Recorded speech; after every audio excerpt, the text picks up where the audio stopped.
So yeah, thank you. Ñun at BayKart, we're really open to collaborations with other entities or with other organizations, especially li ngeen nekk di def nii, because even the intention for the BayKart application is for information dissemination.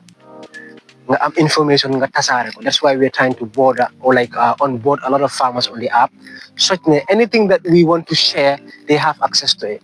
Not only that, waaye fekk yaa ngi am access to market prices, yaa ngi am access to market information, yaa ngi gis events yu nekk di xew nii, yaa ngi am updates on that and all of that. So ñun at any point boo leen pare, we are ready to collaborate with you. New whole area of collaboration, see, and how we can help each other. That we are open to. And then if it comes to excursions, yung nekadi of students, see, right now we have a scheme mo xamantene sax ñu ngi try pour make sure ne papaya yi we have them in the schools.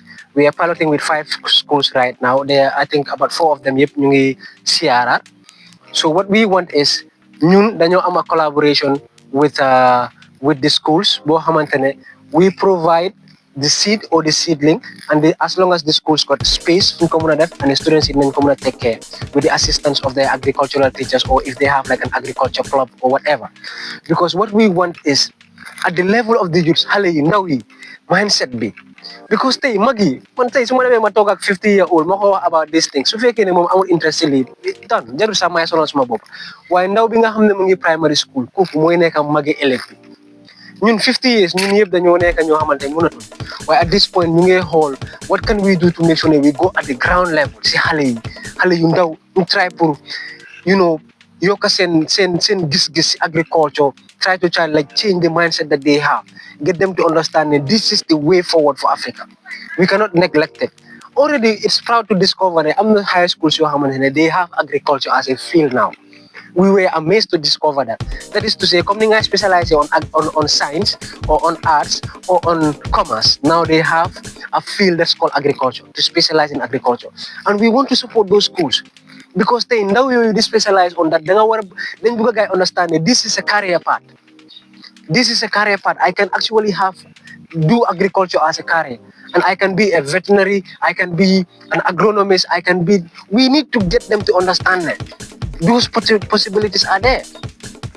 Telling our sister, like, it's not a job that focus on agriculture only needs to do. It's not a job that BayKart only needs to do. You as a nation, know what a job as because we cannot do it alone. You cannot do it alone.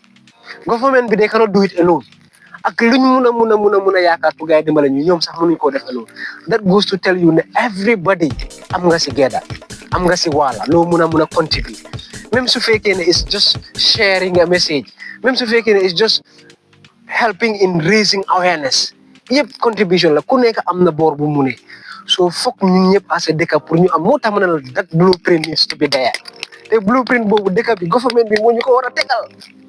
Government bi ñoo war a tegal blueprint bi ñu ne this is the direction. Understand nga direction bii lañ war a jël. Dimbale xale yi man I am at a point where I feel like this needs to be in the curriculums in the school.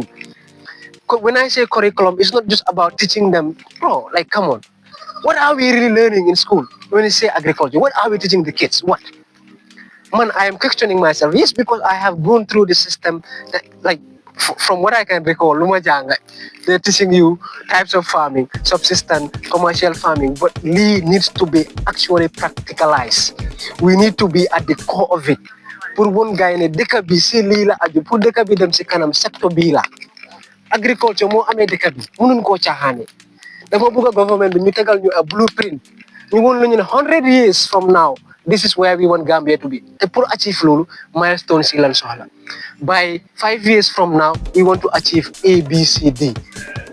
Private sector bi ñëw leen government bi ñëw leen media outlet bi ñëw leen dimbale leen ñu si lii ñun ñëpp suñ takkulee this as a nation we can get somewhere else waaye blueprint boobu anamu yes, maybe government am not a strategy, but I am telling you that strategy, is it really implemented the way it is supposed to be implemented? What strategy are you talking about? Is it a 5-year plan you have? Is it a 10-year plan? Is that really what we want? Because 10-year plan, mala ñoo start ba ñu ne commencé na sa 3 years dem na. Okay, regime bi moo nekk in power. Mala ñoo wax 10 years, regime boobu change na, beneen regime ñëw na. People that are coming would want to do things in their own way. Man dama bëgg pour ñu understand ne ñun as a country dañu war a am a direction, a compass. Compass bi moo ñëwoon ne fii la ñoo dem. no matter who kan moo ñu lead xam nañ ne fii lañ bëgg a dem as a dëkk suñu amee loolu it doesn't matter who leads us. Yes, it matters. No, I withdraw that. It matters who leads us. Waaye dañ bëgg a xam ne leader bi ñëw xamal ne yoon bii lañ tege. Understand nga suñu waxee ne Basse la ñooy dem yes pour dem Basse am na yeneen yoon yoo mën a jaar waaye xam nañ ne Basse lañ bëgg a dem. Understand nga ok mun na am kenn ñëw ne push na ba Farafenni keneen ñëw xamal ne soo jëlee from Farafenni sa Basse la. The direction cannot change. We need that.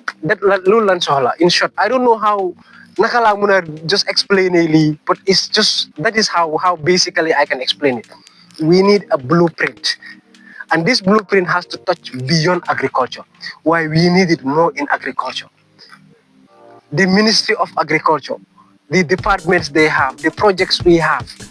Projects you dañu them. We have something they call roots. I think it's phasing out in 2026. If we go and do an assessment of the impact of a project we call roots, new hall, ñaata millions land spent in this project. New hall, what is the impact? Yes, I will applaud them because believe me, I'm not going to achieve. But then, Project Bobu su phase out, what happens to all of the great work that they have done? Can we maintain those systems? Can we continue with the work that they have done? We need to understand things. Projects in union, then you just go the donation, the funding from other people, from other institutions. Why are we making the best use of that fund? Because man dama feel ne war nañu egga foo xamante ne we don't need that anymore ñun mun nañoo dimbale suñu boppa mun nañoo feed suñu boppa. It's a question of ban dëkka ak yan dëkka lañ war a mun a jàppale as a country. Lii mooy suma gom-gom man. Yes, nit yi mun nañoo am different opinions as per what I am saying, which I encourage. People can criticize constructively because benn xel doyut. Waaye man, this is the belief at BayKart. We believe that we cannot do it alone. Neither can you do it alone. In Gambia, I can assure you one thing. This is a pharmacy I have me. We have been to the field. We are visiting a lot of farms. And it's amazing to see some of the things that they are doing. While when you speak to them and you understand the challenges that they have, then you understand that we are working in silos. As long as we're together, the impact is not going to be that. It's not going to be big. Because if you're doing great and you now collaborate with 10 other people that are doing great, impact will again high. So we need to come together to work. We need to come together to move this country to the next level. Ñun ñëpp ñoo ci am guerre, ñun ñëpp ñoo ci am a role. The government be, the private sector be, everybody's got a role. Let's play out those roles. Well, it is easier. It is going to be easier if the direction is clear. Because ñun ñëpp su ñëw dem different direction. Let's get that direction. Basically, every household mun na mo am a minimum 50 of this or 10 of this, depending on the space that you have available. So I mean 50 of this. Xoolal naka la gaay juree. Ngoon bu nekk nga aji ñaari doom. Reer ngeen ba pare, ngeen reeree ko. Ngeen teg loolu si kaw. Health benefits yi. Yes, health benefits yi loolu. Kan moo ko mun a xam? Household bu nekk lu mu bon su dul 50 sax 10 mun nga koo def sa ochaat. 15 mun nga koo def sa ochaat. It will help. This thing can be a national pride. Mun nañoo jël papaya to the next level. Why that's why at BayKart we say we want to attack per produce. And then coming back to this, we need to have a centralized data for these things because we cannot begin talking about export. So currently, we don't even know how many active papayas we have in Gambia. How many active farmers do we have in Gambia? If I ask any stakeholder that question, people who are into agriculture, I ask them, how many active farmers do we have in Gambia? It's a question that is difficult to answer because other data, how are we collecting this information? Census is on the corner. You need the agricultural census. But how are we collecting this information and how are we actually tracking this data? This is what BayKart believes that it is achievable digitally. That's why we're building this application. In the next years from now, we would be able to tell you how many active farmers we have in our system. What quantity of papaya is Gambia producing? What quantity of onion is Gambia producing? What is the gap? How much until we reach the point where we say, sohla wotan onion muduga si deka bi. We need to ban the importation of onion. But suñu amutee data bi naka la ñoo xamee loolu? If we don't know how much onion Gambia is producing, naka ngay jógee rek nga ne we want to stop the importation of onion because doo xam sax the consumption levels versus the local supply. This data is needed from the top down. How many poultry farmers do we have in Gambia? How many active poultry farms do we have? What is the production level? How many percent of poultry legs, how many percent of chicken legs are imported in Gambia? So do we see chicken leg everywhere? The people are saying they're into poultry, but until we begin to know the production levels versus the consumption levels, what's the gap, how much do we need to push? This data is needed, and we cannot continue to gather this data on papers and piling it in our offices. That is not helping us. We need this data digitally. It needs to be accessible by the institutions that are in those areas, because new inform policy. I don't know if this is making sense to you, but ideally, this is what I am saying. Whatever that we're doing, it needs to be informed. If I want to make a decision, it's based on perspective, not perception. Perspective, mo li nga xamne dang ko xam leer na la mu ngi ni, you can show proof. We have 500,000 active farmers. Data bi mu ngi ni. I can show it. Why tay suma ñe mëna fuk na 500,000 farmers lañ am in Gambia. That is perception. Sa fok rek ngay wax, sa xelaat ngay wax. It could be wrong, it could be right. We need perspective in everything that we're doing. Solid data. Yeah? So schools again, I'm welcome aboard. We can have them on our backlog. You see what can we do with the schools to make sure they have these things in their orchards. This is a school, it's in my house. It's an Amana school, Arabic school. They have a feeding program here. WFP with their stakeholders, new support guy. They're the ones building this kitchen for them with a store. Why I tell you, how many other schools are in these feeding programs? Man, BTB Madam School, mange muna remember mange chop dukula school as a feeding program. Bentay, suñu amatu dukula tamit am nañ leneen ñu fi. But as a nation, be kañ la ñuy mëna continuer di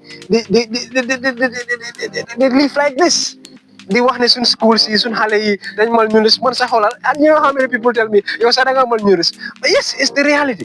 But I am telling you, these programs, they need to go away. What can we do at our schools level to make sure these programs can be sustainable? In the sense that, okay, you for 15 years, 60 years, you are dimbale for feed to make sure you address malnutrition. But what are you doing as a country to make sure that, okay, after the 10 years that you are supporting me, after the 20 years that you are supporting me, I will be able to take up the batting from you to support myself. This is why we are trying to put this into schools. So luñ bëgg at the school level is ñu am loo xamantene in the end, même su fekkee ne the feeding program is bringing you rice and oil. Yo, nga mëna jëna sa bopa fish money, nga mëna jëna some vegetables yokka ci cin bi, mu gëna nutritious. That is plus. Waaye tey soo toogee rek ne waaye man liñ may jox rek suñ la ko joxul nga toog. Ñaata schools ngay dem ñu ne supply ñëwagut, xale yi lekku. Ñu ngi toog di xaar. Bekañ so supply su ñëw xale yi duñ lekk. Xale duñ am supplements. As a country, that is how we need to be thinking. Everything that you hear in the name of aid, in the name of donation, that needs to stop at some point. Continent. We should learn from COVID. Ñun ñëpp war nañoo jàngee from what happened during the COVID. Everything stopped. So everything stopped. Most of the beneficiaries who were benefiting from aid, so stopped tam dafa wàññeeku. Lulu is a lesson. A lesson for all African countries, a lesson for all developing countries, but more so a lesson for West Africa, a lesson for Gambia, a lesson for Senegal. I want to include my neighbors. Lii su xewee eventuality si suñ happené ñu toog rek ñu ne WFP téye nañ seen loxo, UNICEF téye nañ seen loxo, all of these donors agencies téye nañ seen loxo. Ñun how are you going to live as a country? Because so far our economies are reliant on those institutions or those donors. If something happens to the point that you mënuñoo def luñ doon def, ñun lan la ñoo def? Dañoo duna dara, foog ñu lekk, foog ñu duna. But how? Let's start thinking like this as a nation. Foog ñu war a mën a suñ dunda bi dafa war a dem tegu suñ loxo. Ñun ñoo war a am suñ dunda bi. Comme li ma la wax rek, nit ki su la feed daf la contrôle. Man su ma lay jox lekk every day nga ñëw jox ma, every day nga ñëw jox ma.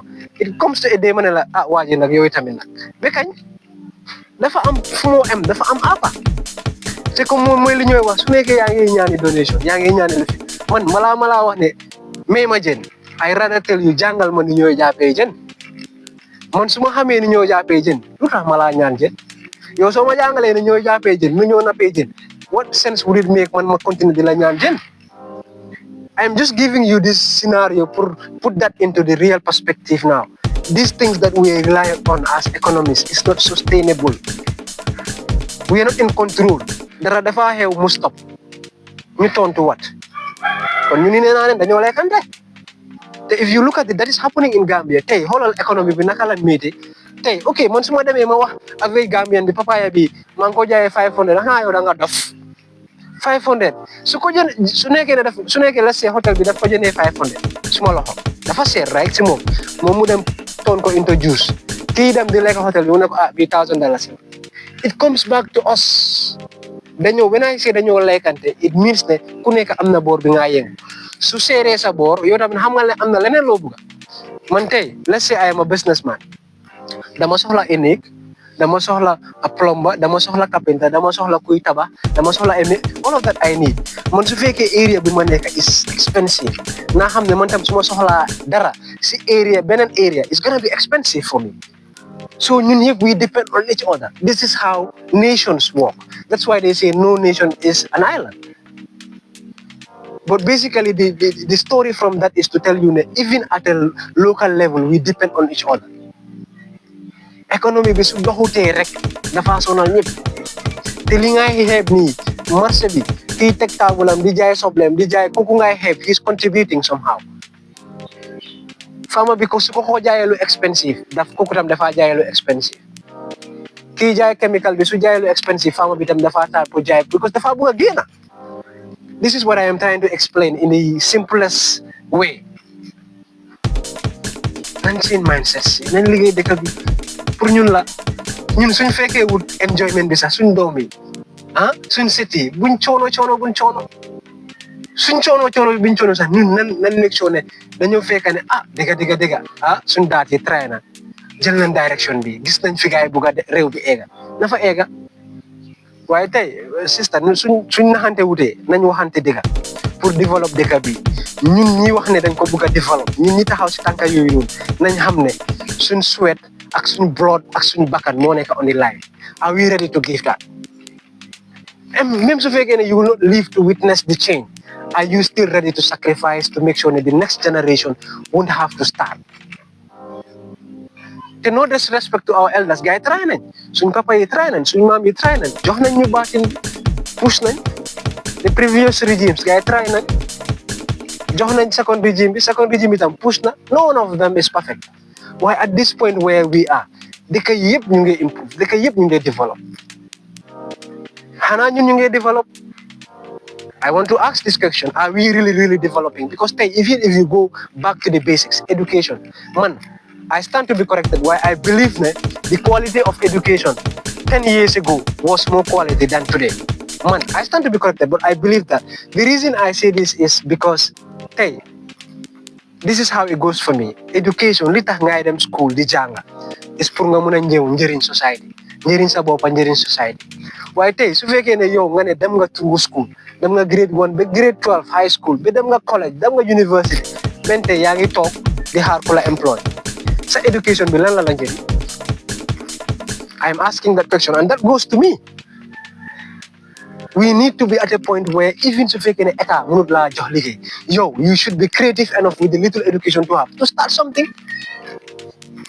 something we need to be innovative we cannot depend on government for employment government bi du mën a employ 100% of the masses how many graduates do we have at university currently graduated and most of them are unemployed but I'll encourage those youths if you're out there graduate nga high school graduate nga from college graduate nga from university you don't have no job try to start something yourself you took the initiative of starting this right it was an idea and the idea is gradually coming into something gradually you'll get to a point where you employ 3, 4, 5 people so everybody was having that mindset I want to be somebody who employs other people I don't want to be employed or I refuse to be the person who say ang maligay dama toog kono dinañ start the change goes back to the education system let's revisit it let's understand that these education systems that we are actually on it was our colonizers that gave it to us ñoom ñoo ñu joxoon blueprint ñu ne la lii mooy education system bi follow it if it is not working for us which I believe nañ ko scrap ñu def something that works for us tubaab yi ñoo isi education system bi it was a blueprint And for me, I think that it is still an endeavor to indoctrinate or psychologically pull control you. I am sorry if I am going beyond your question, but this is the reality for me. It's education. We need to revisit that education system. Because if the very people that we say are spending 15 years, 20 years in the education system, just for them to graduate and sit and say, I don't have a job.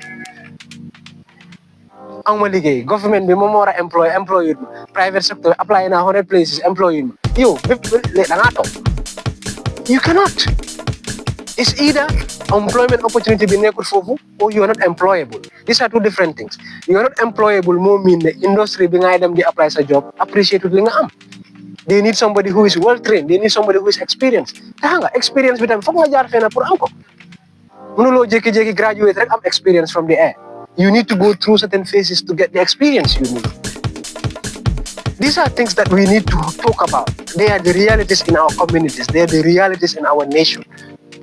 In order for people to employ you, you need to be employable. So, in terms of the education system, I am proud to discover that there are some high schools now that have agriculture as a field of study. The reason I say I am proud of that is I think it's one step towards the right direction. They have started to realize that agriculture is actually needed. We need to have people specializing in this sector, in this area. I want the government or those schools to take it a step further.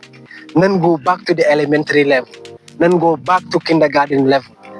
As low as possible to make sure that it starts from there. Yes, I agree with you, man. I feel like agriculture should be a non-negotiable subject for people to specialize on or for people to study. As a Gambian, as an African, you need to have your basics in agriculture. You need to have it, just like how you by force grade of maths, right? By force grade of science at elementary level. By force grade of how my subject SES. English. By force, you need to know agriculture. You need to the basics of agriculture. You need to know it. If that answers the question. But again, I am going to tell you, it's the whole education system that needs to be revisited. Because money, for me, is a question of whether it's working or it's not working for us. And right now, I am in a position where I believe it is not working for us. Let's try to change the syllabuses we have, the models we have. In other countries, already we see kids that are specializing from elementary level. From primary school, the area that you're interested in. You push la at primary school, at middle school, you have 9 subjects. And also the thing about the education system is not about impact anymore. It's about pass the exam, a paper, and you're gone. It's not. That was the whole purpose of education. Was not to pass the exam, pass a test. That is basically come lunyujai. It's a concept bunyujai. It's a philosophy bunyujai. The reason for that is come tay man milarek kan mo neka di jangale si school bitay suma mas pilare mi nga xamne xamuñ dara ci agriculture ñoña nga di jangal wala yow mi nga xamantene sa high school lim doon jang SES nga dem ci college bi almost drop out nga dem ci college bi nga da nga specialize in agriculture. You don't have what it takes on paper. You really don't have what is required. Legi yow lañ trust pour nga ñew jangal xalé yi gis nga fofu lañ failé as a nation. When you have the educators, the people that we say we are entrusting our systems with, our education system with, when they do not have what it takes to really indoctrinate Halei, jangal Halei, that is the biggest failure. Because taking the basics of agriculture. So nege mu ngi jangal 50, 100 Hale. Lum lena jangal. Lu tuti lim jota xam lo lena jangal. Hale yoyu tamit xamal ne is gonna get worse because ñom dinañ jangal ci ko xamne xamut lu bari. Ñom ñu ñew ñu mos tuti. Te gis nga jàngale si gën a bon mooy mos ki pes nii rek dooma moo gën a bon si jàngal because dafa foog ne xam na te xamut. Education is at every minute process. It's not just in the 4 corners of the class. Moo tax ma ne la is a question of trying to understand what works for our economies, what works for Africa. ñu adapt loolu. If we feel like ne ñu dem establish ne the education system that we have adopted from our colonizers is not helping, let's get something that helps us. We cannot continue like this as a country, as a nation, as a region. Because it's not sustainable. You have, sorry if I have to take you back, but this is the scenario I can give. Hey, you schooled. In the school that you school, just think of it, reflect and say, Hey, ñi nga bokkaloon primary school, how many of them made it to middle school? How many of them dropped out? From middle school, how many of them made it to high school? From high school, how many of them made it to tertiary schools, college, university? From, let's say, basic degrees, a diploma, how many of them made it to a bachelor's degree? From a bachelor's degree, how many of them made it to a master's degree? From a master's degree, how many of them made it to a degree, like a PhD? Lii daf la am lum lay jàngal mooy miin ne every step of the way am na ñu nekk di rot. When I say rot, ñu ngi drop down and they're getting out of the system. The same people ñooy ñëw di uti employment, and you know in the end they're not employable. I don't know if this makes sense. This is the same thing I'm trying to explain. It gets to a point where dafa am a good number of people ñoo xam ne moto bi nu moo demee ñoom ñu ngi ci paal ñoom ñu ngi wàcca ñu ngi ci paalu si fuñ ci paalu foofu la leen a bàyyi rek ñeneen yi ñu continuer te ñeneen ñooñu ñuy continuer mun naa am sax nekkul ne ñooñu ñooy ñëw yore waati suñ dëkk yi ñuy ci paalu noonu ñooy dem ñooy ñëw nekk politicien ñoom ñooy ñëw nekk teacher ñoom ñooy nekk carpenter ñoom ñooy ñëw nekk fitter garage ñoom ñooy nekk all of these skills that we need in our ecosystem ñoom ñooy ñëw nekk loolu léegi yow if you're not the best in your area amuloo expertise nga ñëw ñu entrust la with something like, let's say, example, you're the Minister of Agriculture, per se. Te fekk ne area boobu noonu yow amuloo what it takes to lead it. This is, I'm just giving you an example. These are the realities we are faced with. Man gis naa ne yéen a ngeen ñëw interview femme bi ak stuff waaye right now we are talking other things that are just too wide, but yeah, it's good.